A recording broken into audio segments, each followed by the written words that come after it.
Thanks for downloading a 3CR podcast. 3CR is an independent community radio station based in Melbourne, Australia. We need your financial support to keep going. Go to www.3cr.org.au for more information and to donate online. Now stay tuned for your 3CR podcast. Evil minds that plot destruction, sorcerer of death's construction, in the fields of bodies burning, as the war machine keeps turning, death and hatred to mankind,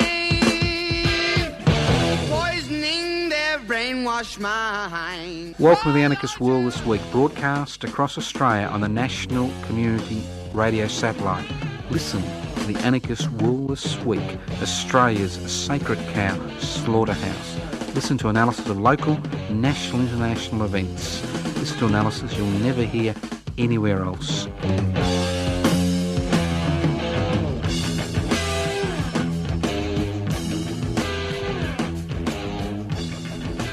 Welcome to the Anarchist World This Week, broadcast across Australia on the Community Radio Network. My name's Joseph Toscano, and if you're wondering what anarchy is all about, it's not exciting, it's boring stuff.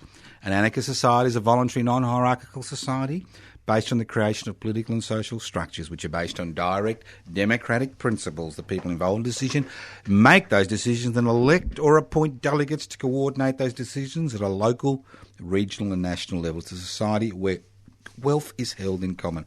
And why do anarchists promote the public interest? Why do anarchists, interested in direct democratic concepts and holding wealth in common? Very simply, an anarchist is somebody who wants to live in a society or a community without rulers. What gives a ruler power over you? Concentration of power in the hands of minority, concentration of wealth in the hands of minority. So anarchism is about devolving power and it's about redistributing wealth. Simple concepts. There is no other way of creating a society without rulers. You need to devolve power, redistribute wealth. So, although anarchists may have different ideas, and they do have different ideas on how to get from A to B, all anarchists accept the premise that an anarchist society is a society without rulers. Anarchos, A without, kos, ruler. Simple. And that's whether they're self-appointed or elected. It's about power. It's about wealth. And don't let anybody tell you otherwise.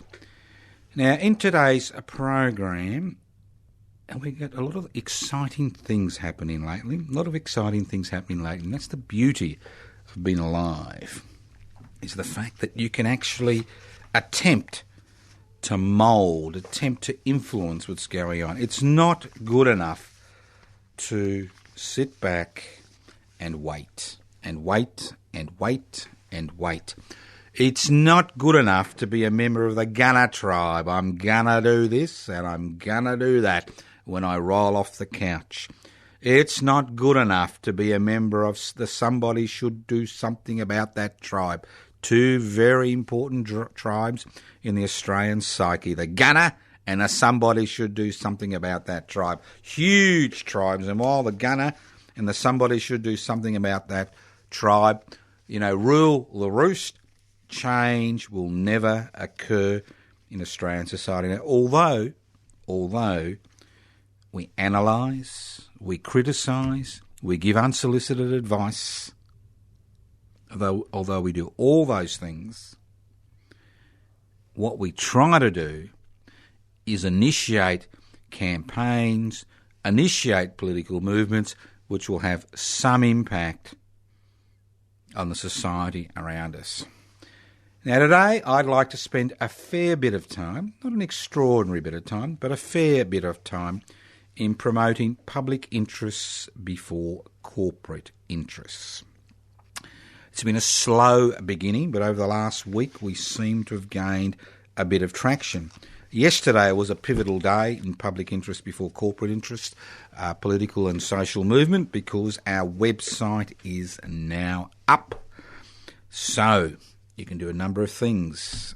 But before we go on to that, talk about the website, talk about the way to contact us, talk about the way to become a member, I'd just like to slowly go through the aims and membership information regarding public interest before corporate interest, because the concept of setting up a social movement / political party which was based on promoting public interest before corporate interest cuts across most, if not all, social, political, economic and environmental issues in this country and around the globe.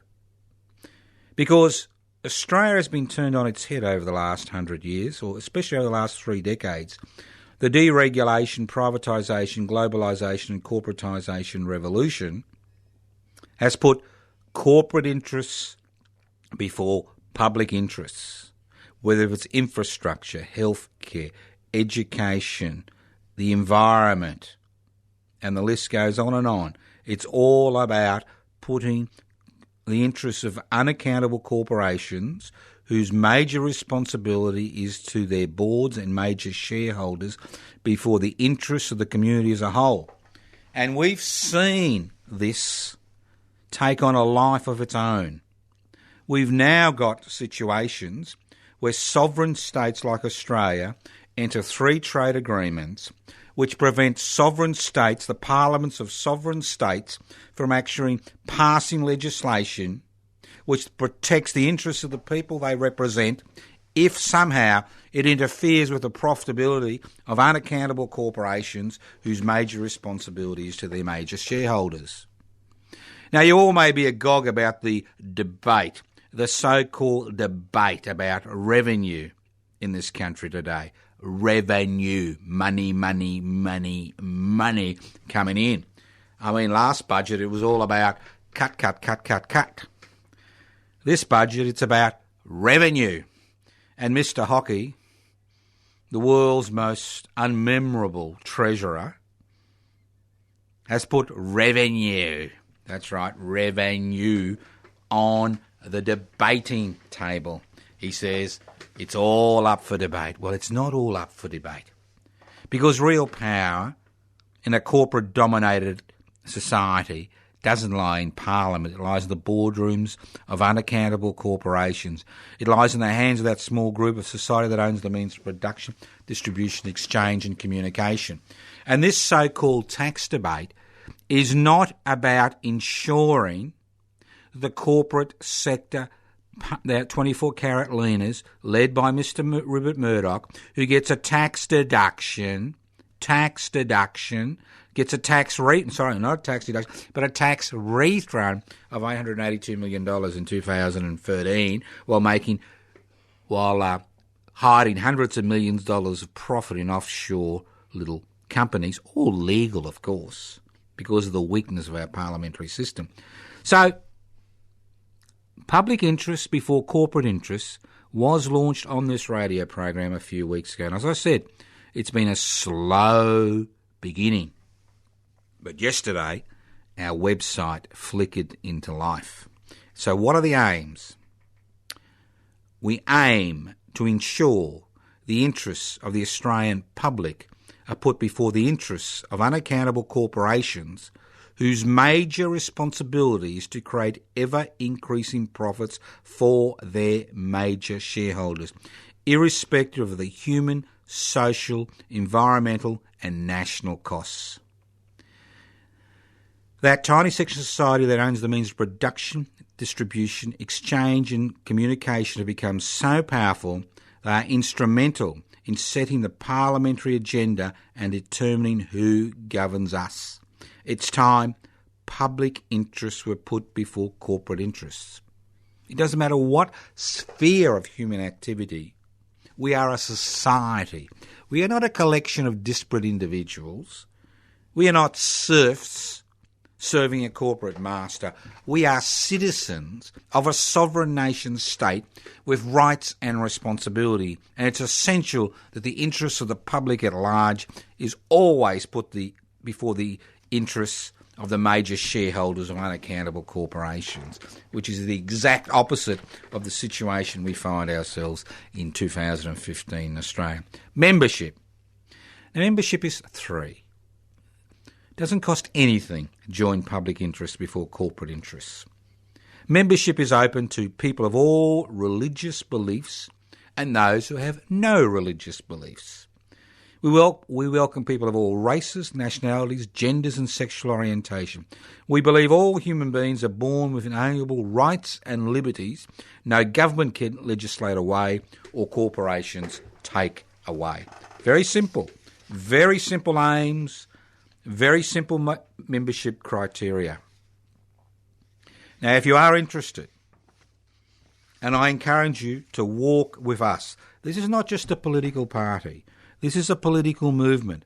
This is a political movement which takes its inspiration from the political movements which are growing in Europe, the anti-austerity movements which are growing in Europe, which are achieving significant political change, who have come to the fore in a time of public crisis. That's what public interest before corporate interest is about. So if you are interested, and I encourage you to walk with us, I encourage you to hold hands with us and walk with us. It is not enough in 2015 to listen, to criticise and to do nothing. You don't have to be a genius to join public interest before corporate interest. It is open to everybody who agrees with those aims. We aim to ensure the interests of the Australian public are put before the interests of unaccountable corporations whose major responsibility is to create ever-increasing profits for their major shareholders, irrespective of the human, social, environmental and national costs. That tiny section of society that owns the means of production, distribution, exchange and communication have become so powerful they are instrumental in setting the parliamentary agenda and determines who governs us. It's time public interests were put before corporate interests. The first branch of public interest before corporate interests has been set up in the Seaford, Frankston area of Melbourne, two of the outer suburbs of Melbourne. We do have a public launch, which you are all welcome to. It's not going to be the usual public launch with set speeches and people sitting down in large halls. It's a public interest before corporate interest. The public launch will be held in a public park.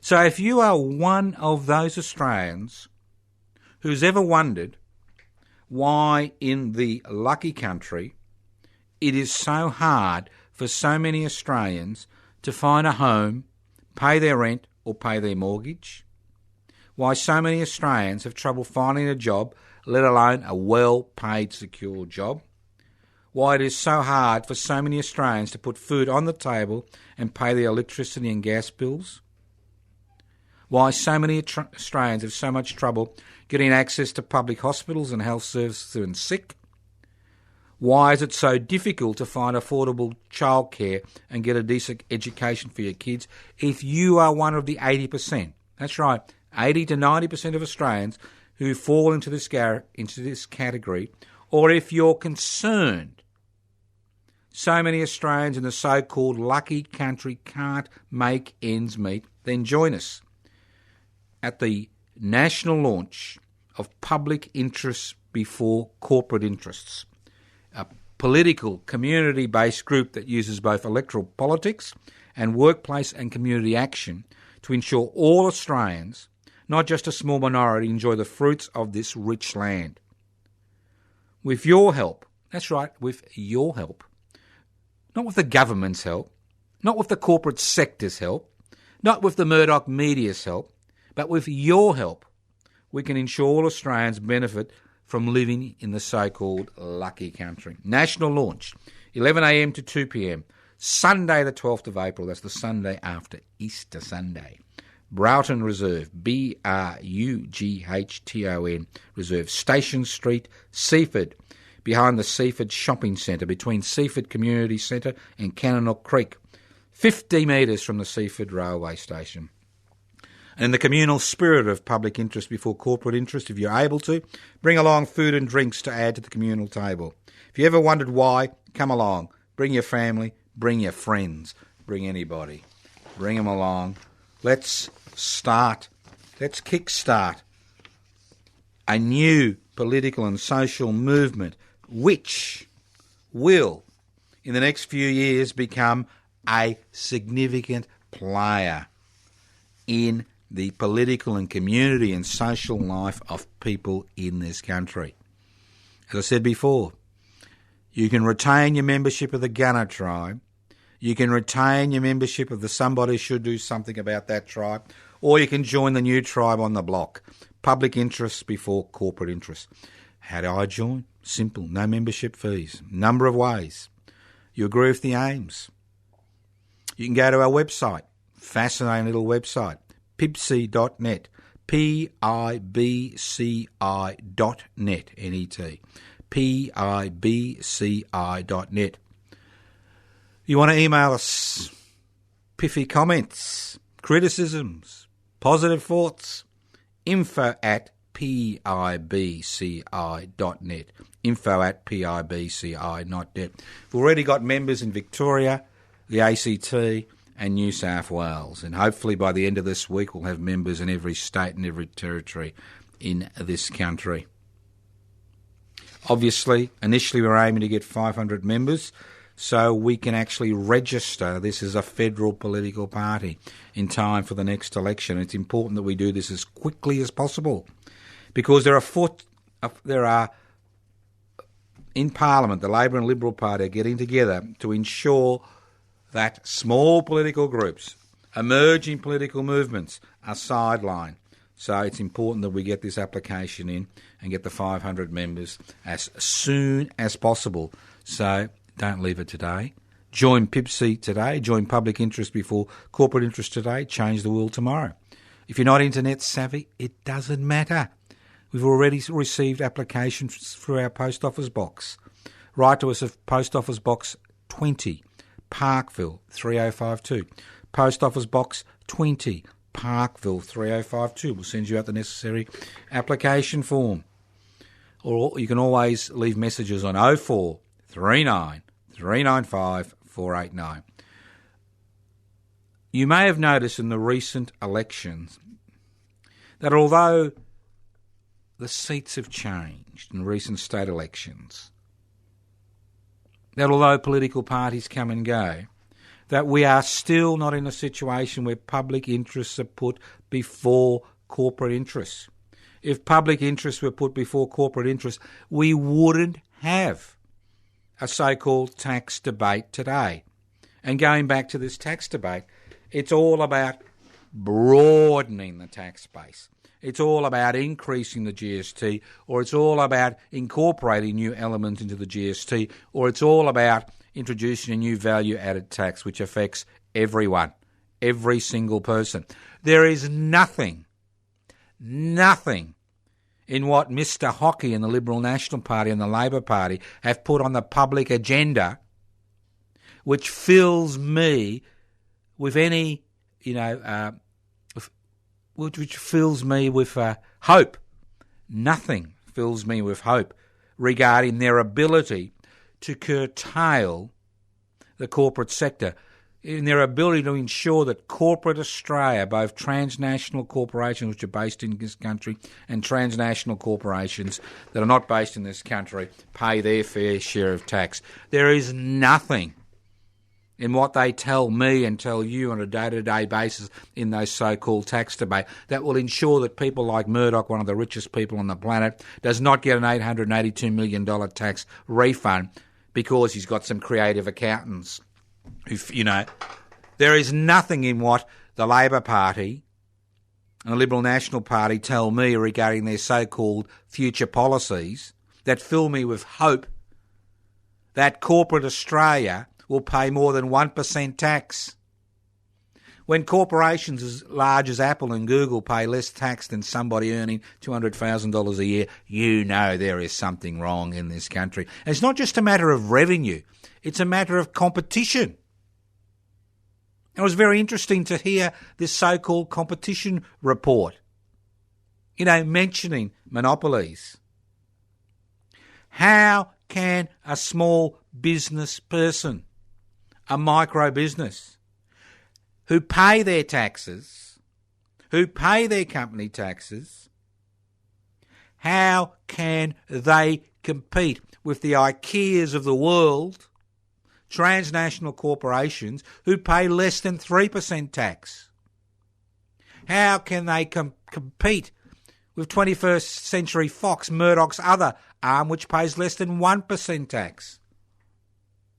So all these small business people who think the enemy is the worker, is their employee, all these business people need to think again. Because their enemy is our enemy. Their enemy is the corporate sector. How can you compete against an organisation that has a virtual monopoly on activities in this country, that doesn't pay tax, that strips its workers of basic entitlements? How can you be expected to compete on a level playing field? It's like the Preps playing Hawthorn. It's like the Preps playing Melbourne Victory. It's like the Preps playing the Brisbane Broncos. It's like the Preps playing the Australian cricket team. That's how bad things have got in this country. And you know why? It's very simple. Because real power in Australia does not lie in Parliament. Real power lies in the boardrooms of national and transnational corporations which set the political, social and cultural agenda in this society on a day-to-day basis. That's where real power lies. And if you think I'm lying, look at the situation we find ourselves in. 25 million people living on a continent, not even being able to look after the basic needs of all our people. How pathetic. How pathetic. How has it come to this state where all the, victories of the past are whittled away by governments whose major responsibility is not to us, but to those corporations who bankroll their political campaigns? Why is it so hard? Why is it so hard for the Australian Parliament, both at a federal and a state level, to pass legislation to ensure the corporate sector pays their fair share of taxation? Why is it so hard for the Australian Parliament to pass legislation to set up a new people's bank which would actually act as real competition against the privately owned banks? Why is it so hard for the Australian Parliament to pass a 1% stock market transaction tax to ensure that those people who don't pay tax do pay a little bit of tax? Why is it so hard for the Australian Parliament to remove negative gearing?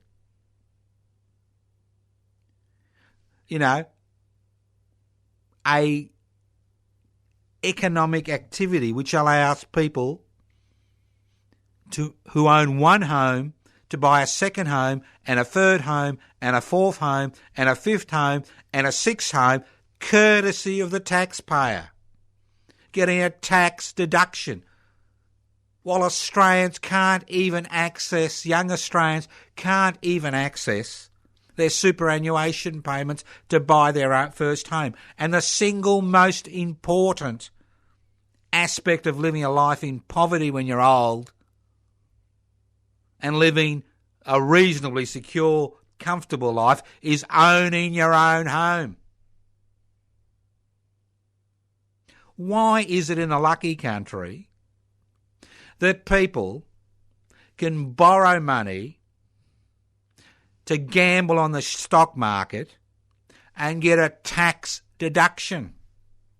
Yes, boys and girls, you can borrow money legally from your local financial institution, spend it on stocks and shares, and if you make your losses, you're covered. You're covered. You can claim a tax deduction.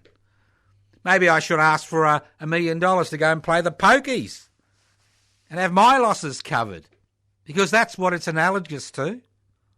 And it's all legal. And it's all allowed by the Australian Parliament. No wonder there is such a need, such a crying need for a new political social community group that puts public interest before corporate interests. And we have taken that step today, and we want you to walk with us. We want you to walk with us. And whether we need to walk through the length and breadth of this country to ensure public interests are put before the corporate interests, we will ensure that. And this is not idle talk. Because people say,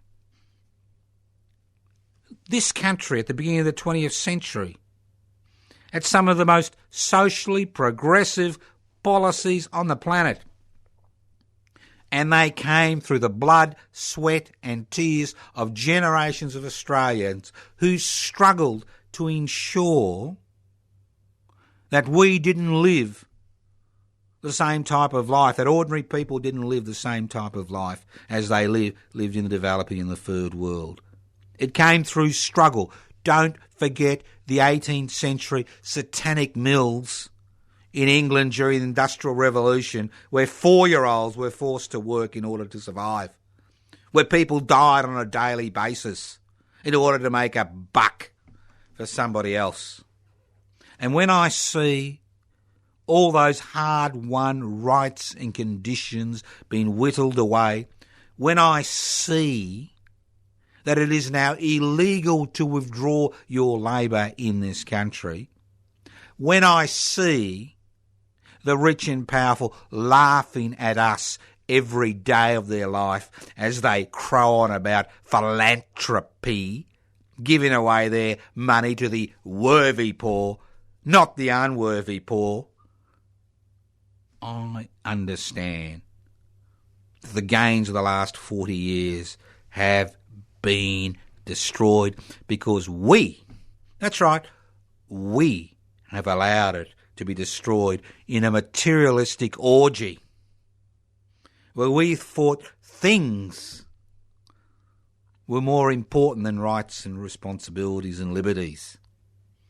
Extraordinary. Listen to the Anarchist World This Week, broadcast across Australia on the Community Radio Network.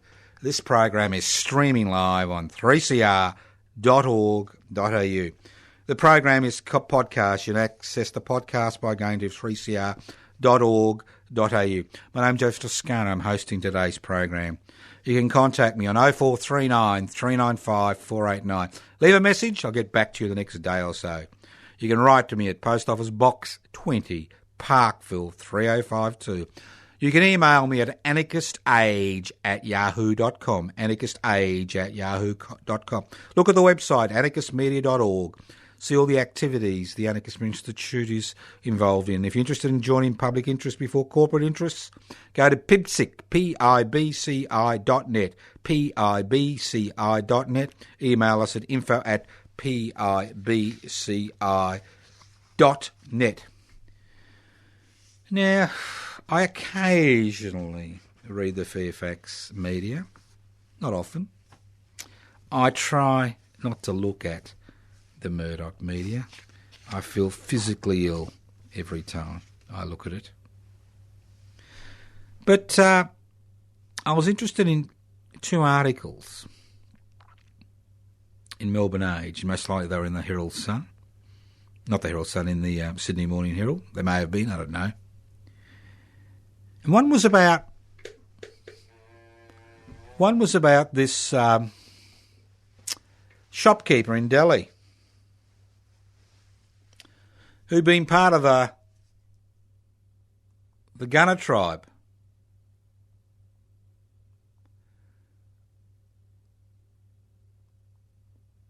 You know, been part of the Gunner tribe. A man of poor and humble origins who'd done reasonably well as a small shopkeeper. These were a lot of little kids in his area who were not getting education because I know we're all told about the great middle class, you know, in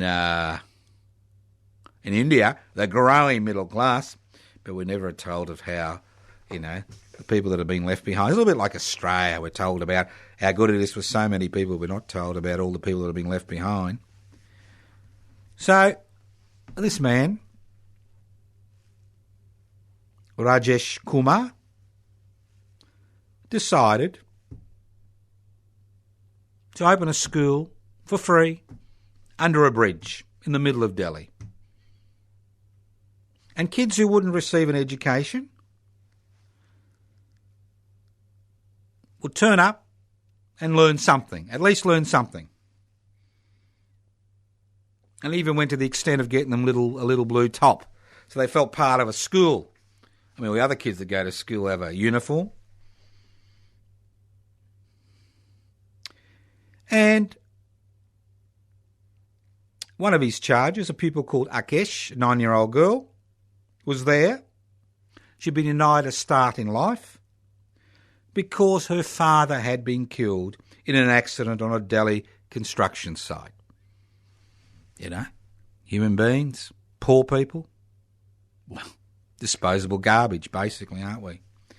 And if the main breadwinner dies, the whole family, penury, no social security, no support.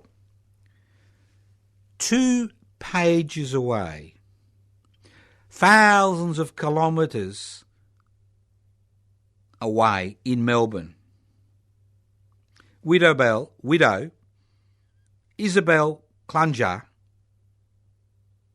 and her 2 young children, under 5,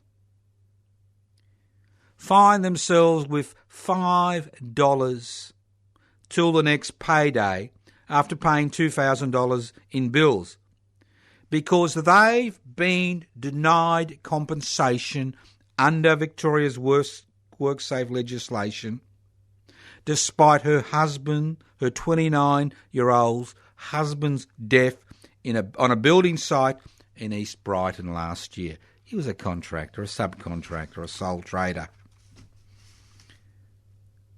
Eerie parallels, haven't we? Is this where the deregulation, privatisation, globalisation, privatisation revolution has led us? Where people are forced into sham arrangements in order to get a job on a building site? I mean, the situation the Clunger family in Melbourne and Akesh in Delhi face are a direct consequence of the deregulation, privatisation, corporatisation and globalisation tsunami that has swept the world over the past 3 decades. These changes have kept the Akeshas of the world in abject poverty and have stripped away hard-won rights and conditions that have been won through the blood, sweat and tears of generations of Australian workers to ensure the dependents of those killed at work were looked after for the rest of their lives.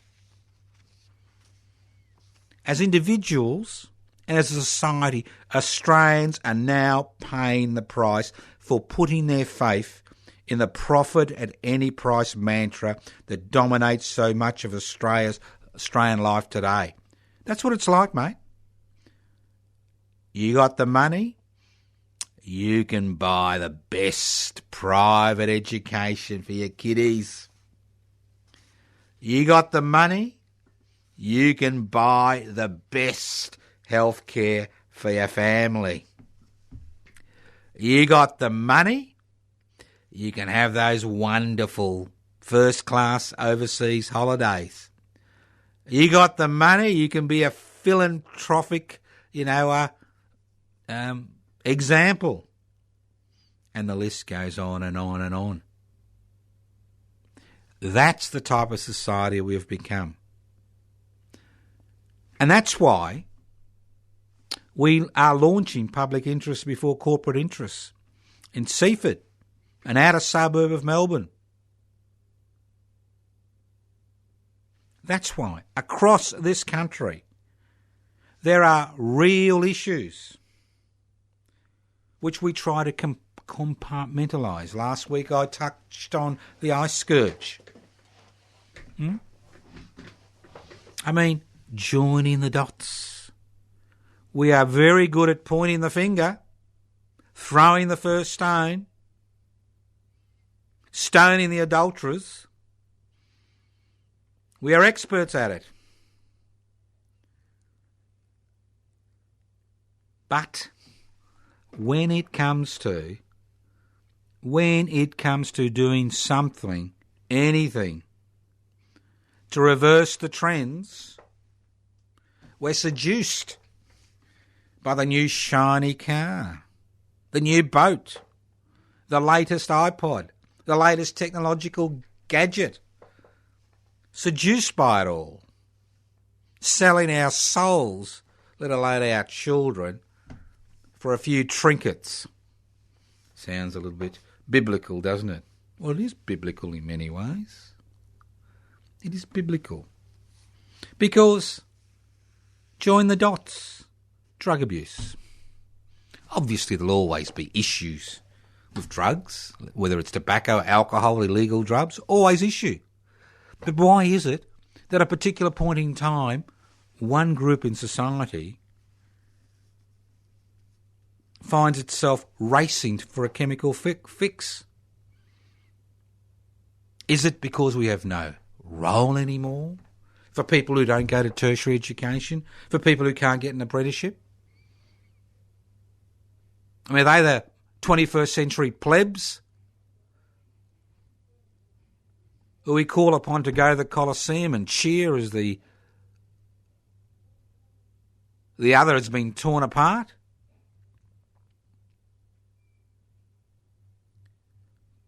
Great crisis. And in many regards, a crisis of our own making. A crisis we have allowed to develop. And although good people everywhere, and bad people, and indifferent people, do what they can, it's not enough. It's not enough for an individual just to stand up and make a ethical choice. It's not enough for an individual to make a moral decision. We need to band together. We need to join together. We need to show these people, as the people in northern New South Wales show the New South Wales government and opposition. Fracking was unacceptable.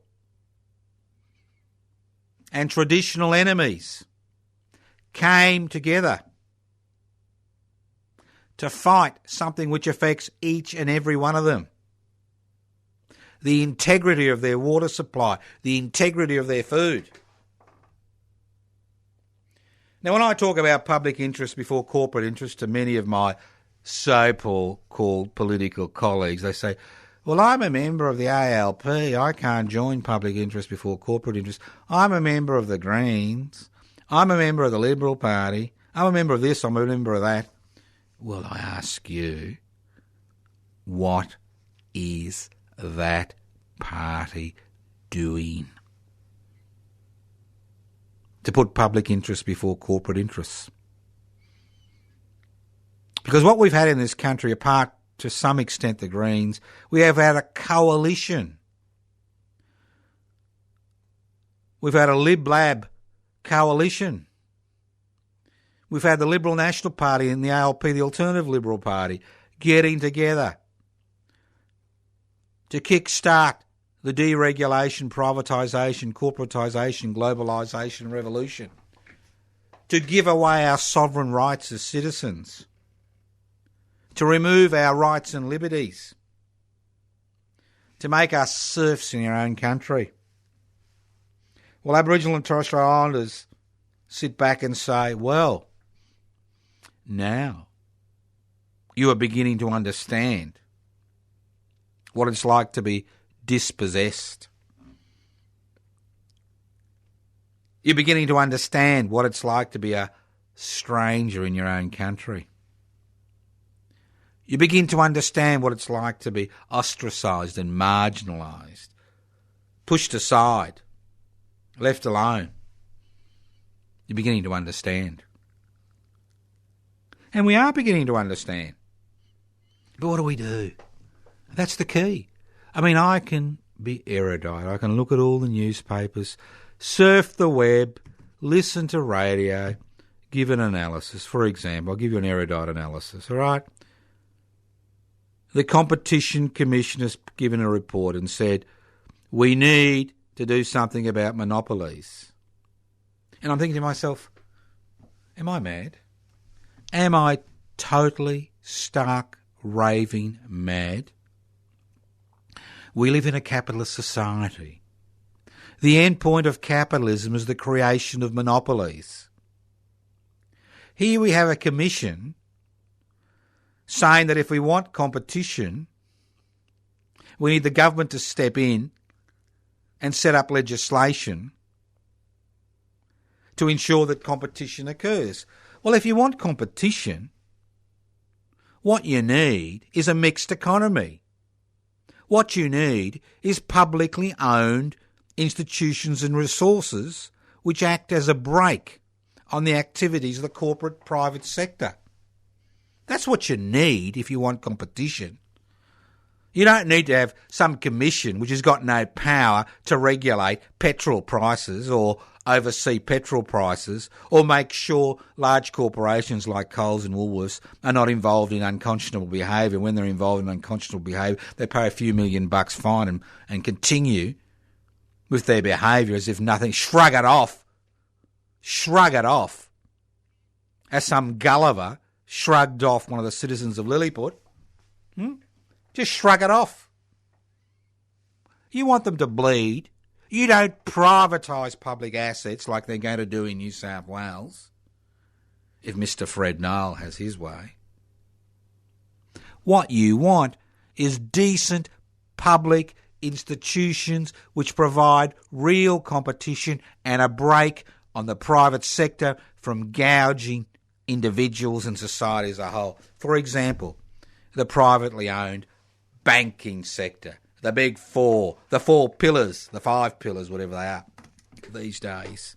You know, we talk about competition between a natural cartel.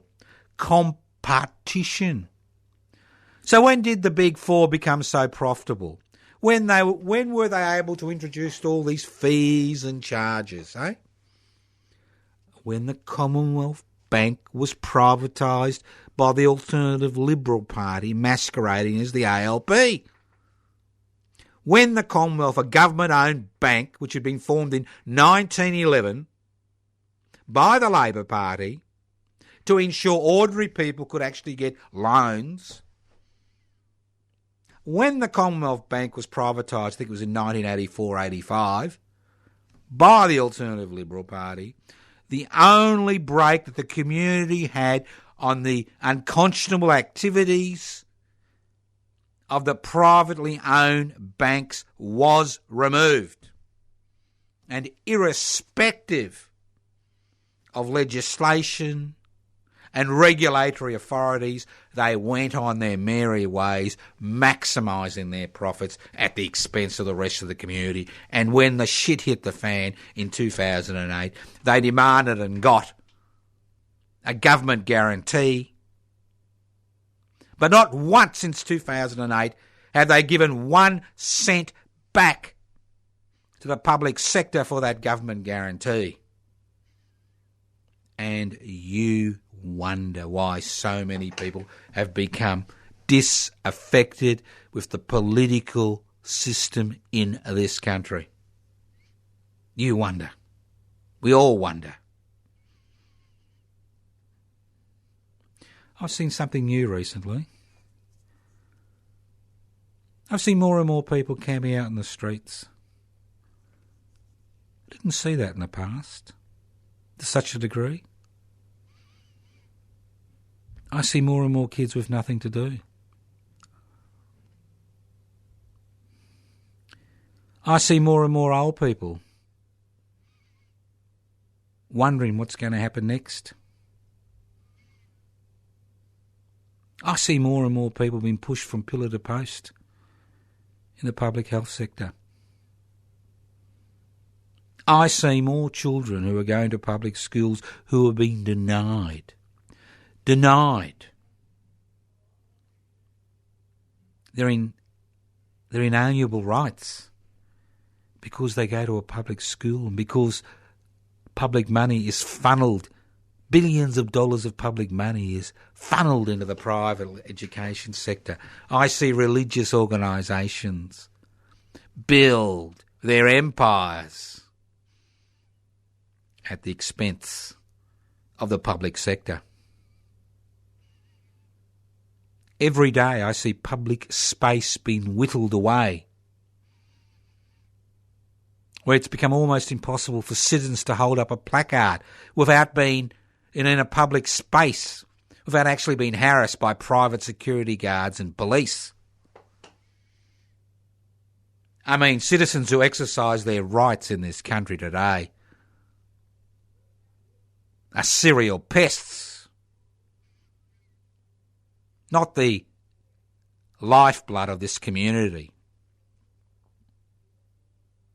I see workers pilloried, pushed around, because they have the audacity to join a union. And it goes on and on and on. And it'll continue to go on and on and on while you allow it to go on. That's the situation we find ourselves in. And it's a situation I'm not proud of, because I'm in my 60s. And I was there at the beginning, in the 60s and 70s and 80s and 90s, when we as a community would not have allowed this to occur. We all eulogise Mr. Fraser when he died 10 days ago. But does anybody remember all those of us who were involved in the struggle against the Fraser government as it had attempted to destroy Medibank, the precursor of Medicare, the greatest single reform which was instituted by the Whitlam government in the 70s? Does anybody remember all the legislation that was passed which attempted to break the stranglehold, attempted to break the power of the unions to actually improve the conditions and wages of their members? No, we don't. And on the 25th of April, we have great commemorations, $300 million of them, to commemorate World War I. Does anybody remember the victors? The anti-conscription movement, the anti-war movement in this country, that in World War I defeated 2 conscription referendums in December 1916 and October 1917, when the supply of able-bodied men to be sacrificed on the European killing fields for the glory of God, King and country had dried up. The Hughes-led Labor government attempted to introduce conscription. Does anybody remember those thousands, if not tens of thousands, hundreds of thousands of Australians who were involved in that movement, which defeated those 2 conscription referendums that would have ensured that another 62,000 young Australian men would have been sacrificed on the European killing fields for the glory of God, King and country, in a war fought by workers at either end of a bayonet for the glory of God, King and country, not for liberty, not for democracy, not for equality, sacrificed, destroyed, in a dirty little trade war fought by imperial powers to extend their economic domination. That's the dilemma, isn't it? That's the dilemma. And this amnesia we all have, it's not just related to the frontier wars, not just related to the colonisation process, not just related to the history of war in this country, but related to what made us an example to the rest of the world 100 years ago. That struggle by ordinary men and women in this country that ensured that ordinary people at least had the capacity to enjoy to some degree the fruits of this country. It seems like a dream that in the 1960s, one wage earner could earn enough money to buy a house in 6.7 years. It takes 6.7 years today to get a deposit if you're lucky. It seems like a dream that when I went to university, 3 education. When I did my doctorate in medicine, 3 education. Seems like a dream. But all these things are possible. Everything is possible as long as you resign from the Gunner tribe and resign from the somebody should do something about that tribe. You do have options. We all have options. And what options we seize and what options we leave behind to a large degree determine the type of society we have. While you leave it to the expert, you leave it to the politicians, you leave it to the so-called celebrities and the sports heroes, nothing happens. Things only happen when we organise and work together to ensure that the commonwealth is used by all, not just a minority, to ensure that the power we're actually able to exercise through the political networks we have today puts the public interests before corporate interests. You've been listening to the Anarchist World This Week, broadcast across Australia on the Community Radio Network. This program is podcast. You can access the podcast by going to 3cr.org.au, 3cr.org.au. I encourage you to look at the Public Interest Before Corporate Interest website. Went up yesterday. Fascinating little website. As I said before, join today, change the world tomorrow. Go to pibci.net, pibci.net. You want to email Public Interest Before Corporate Interest, email them at info@pibci, pibci.net. You can ring us on 0439 395 489. I've noticed how the 40% of Australians who don't use the internet have now become the forgotten people, the ostracised people. Well, you're not as far as we're concerned. You can always write to us at Post Office Box 20, Parkville, 3052. It may take a few extra days, but what's the difference? There's no difference. If I respond to an email now and I respond to it in a week, what does it really matter? A lot of Twitter about nothing. You can go to the Anarchist Media Institute website, anarchistmedia.org, anarchistmedia.org. You can email us at anarchistage@yahoo.com, anarchistage@yahoo.com.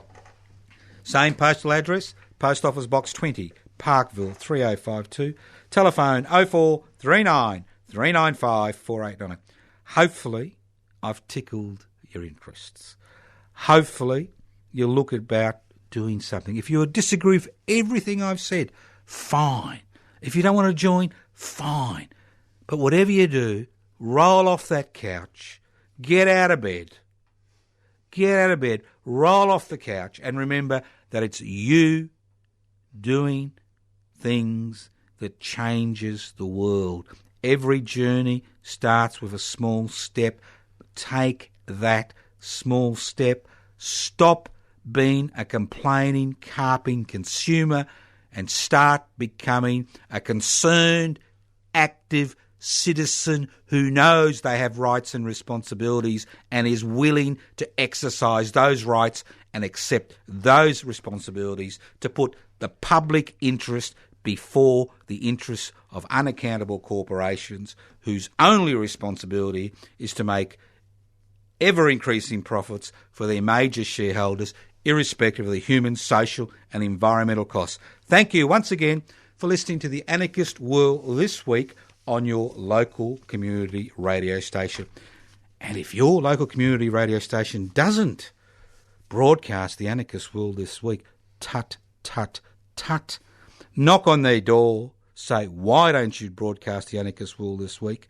We've had a community radio station in Queensland take up the Anarchist World This Week because one of our listeners on the World Wide Web knocked on their door and made a nuisance of himself. So thank you for doing that. Once again, listen to the Anarchist World This Week on your local community radio station next week or on your local radio station. Evil minds that plot destruction, sorcerer of death's construction. An analysis you'll never hear anywhere else. Anarchist World This Week, Australia's sacred cow slaughterhouse. 10 a.m. every Wednesday. Listen to the Anarchist World This Week for an up-to-date analysis of local, national and international events. Poisoning their brainwashed minds. Oh, Lord, yeah.